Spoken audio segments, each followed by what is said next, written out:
want to make sure that they have. Well, I just recommend on the side that be publicized because, you know, that's not water and roads are what we're being criticized for. Yes. Okay. Okay, Dan, we got one Just time a for one more Yeah, question. let me use 7 about toll roads to illustrate the problem that we have. You know, we visited with a lot of folks who have input into our legislation. Yeah. And almost all of them answer like this one. I oppose all increases in toll roads or something else. I can't think of anybody that came in and said, Dennis, we need more toll roads. So True. if you oppose it, all these other people oppose it, how come they keep getting more and more toll roads or more and more other things? Who's pulling the strings out there? Because there's been a fight that I've been losing ever since I came in, and that was on the toll roads. Governor Perry was determined to build toll roads under the Trans-Texas Corridor, and you had the then Speaker, Tom Craddock, that were determined to build these. And I thought that was a bad idea for the reasons that I shared with you earlier. Again, I'm looking to solve the problem. The way you solve the problem is by stop tearing up all your roads. We're spending some 60 to 70% of all of each dollar we're spending on tech stock. We're spending on maintenance. That's crazy. That's just crazy. We're building beautiful roads and tearing them up. In January, when I gavelled in for the Texas Senate, we had a bill for $1.5 billion from the counties that comprise the Eagle Ford Shale, because all these heavy trucks are just tearing. 110,000-pound truck we're So tearing. why is the state getting the bill? Well, that's an excellent question, because we've never spent a dime on county roads. But they wanted to be able, they couldn't cover all the cost. And so I brought in the oil and gas companies, I brought in TxDOT, and I said, we're gonna have to come up with some way that we can help, we're gonna have to, this has to be solved. And so the counties have bonding capacity, but I think they're gonna need some help from the people that are tearing up the roads. Yes, And that's we're true. gonna have to rebuild them, so they're at least strong enough to carry an average load and then enforce that weight Right. limit. Because right now, under the way it's all set up, it is a invitation to scam the system. You can run an overweight truck and it costs you $500. That's crazy. You're tearing up, literally, on a cumulative basis, billions of dollars worth of roads.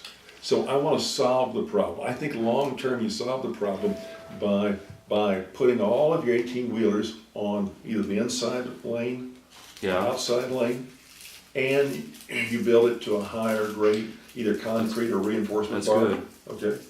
Okay. It's done in Europe. We ought to be doing it here. Have you visited with Terry Hall and the turf group? Mhm. You have. Yeah. But she has, of course, a lot of information on the history of the toll road and where they're going now. She's very knowledgeable. She actually is a little bit more aggressive on taxes than I am. I'm just looking at the fact that we're spending way more on maintenance than we should, and that I want to put pressure on everybody to go focus on this and solve it. And therefore, that's why I'm trying to make this very important to people. Okay. All right, so, Why don't I close up in 2 minutes. If y'all have another question or two, John? let's see. Could I ask a quick one? Yeah, you bet. Go ahead. You Well, don't this one up. This would be a record. Well, I think this is, I'm not asking you to attack or anything like that, but give us a sense of knowing what you've done and what you have planned to do. If for some reason one of your opponents becomes the next lieutenant governor, what are we in for? Either something you know they're going to totally screw up, or something that we'll miss because you won't be there. Well, I mean, that's a hard question to answer. Sure. Let me just say that I'm the only one in this race that actually has both business and practical experience in financing cogeneration plants, in looking at how to stimulate markets, i.e. the sales of my company. And I've simply translated those into growing economy, where you protect freedoms, you keep your spending low. We're one of the 3 most frugal. You keep cutting taxes. I've cut taxes 54 times for almost $16 billion. And so I've cut taxes I hope people know that, because we all know that previous behavior is the best indicator of future behavior. So what am I gonna do in the future? Well, you know, I'm gonna go out there again, just like I did this year, where we cut individual and business taxes 1.3 billion. In 2015, 2017, I'll cut individual and business taxes again. You know, I wanted to cut property taxes. Some of my opponents talk about all these grandiose, property taxes are controlled by the locals, by the cities and counties. A little bit of a difficulty that they're overlooking. But the way you can affect that is cut your local school property taxes through your tax compression. That's what we did in 2007. We picked up $7 billion worth of liability and put it on the state's shoulders, lifted it off of individuals and businesses. You know that, and I didn't even mention this evening, I'd be remiss, that two of my opponents talk all the time about the border, okay? Right. Well, I probably don't talk enough, in that for years, the first 5 years in office or so, no, I'm sorry, first 4 years in office, I kept beating up on Congress to double or triple the size of our border patrol. We've got 45 to 50,000 police officers with guns in New York City, 19,000 the whole border patrol, okay? But they weren't gonna do it. And so starting in 2008, I helped lead this effort to put in Texas tax dollars, your dollars, my dollars, okay, and buy assets. Over time with the sheriff's departments, we now have a high altitude spot aircraft. We've got 6 new DPS helicopters with infrared to see at night. We have 6 new armor-plated gunboats on the Rio Grande to secure our border, stop illegal immigration, drug trafficking, and human trafficking at the water. Right. Not in the brush where it's hard to find them. No, we're okay with drones on the border too. I am too. An issue with that. Just And- not over our house. Yeah, just not over houses. That's right. And James, we put in a lot of money for additional DPS on the border. Anyway, from mid-September to almost mid-October, we ran our first trial case. And we put empirical standards, and we shut down the border from almost the Gulf of Mexico to Laredo. And this is the location of 3 of the cartels. Remember, there's 8 in total, and so they really can't move, because otherwise they get into a fight with each other. So we shut down the border for that entire little over 3 weeks. And when the data came out, I went, great. Letitia Van de Putte immediately criticized me, but that's great. Because what I said was, we've shown empirically that the state of Texas is willing and can shut the whole border down.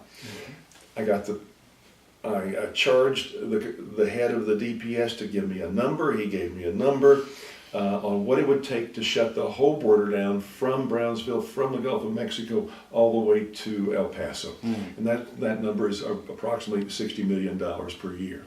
Now, that's a lot of money, but when you start talking, Dennis, about some of these numbers, we'll find it.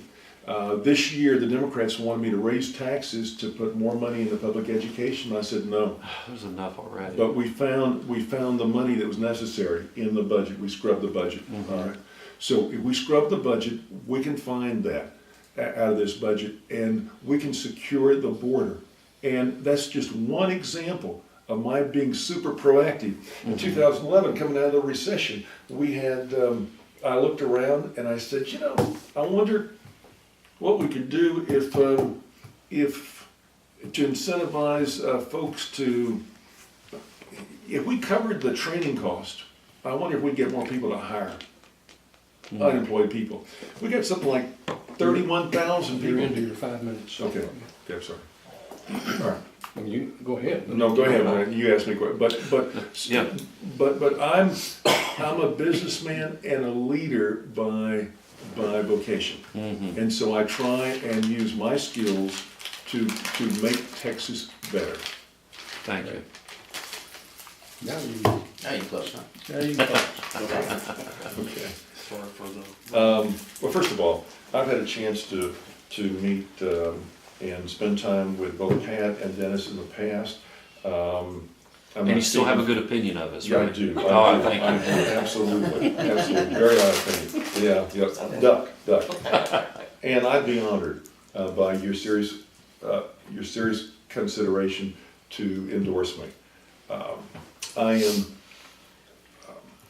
elections are funny things, I think, but it's so amazing. Alice Linehan was talking to a big group on Tuesday night in Burleson, and she said, when somebody mentioned, hey, you really need to go meet David Dewhurst, I said, no, I don't want to meet him.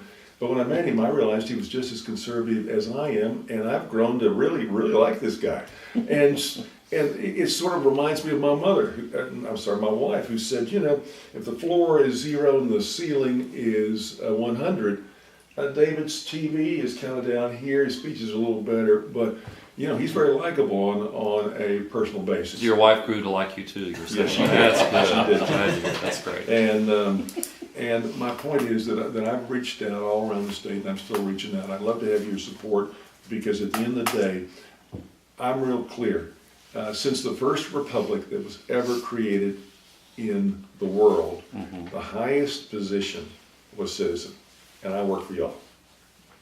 Thank you very Thank you much. very much. Thank you very much. Appreciate your time and Thank you.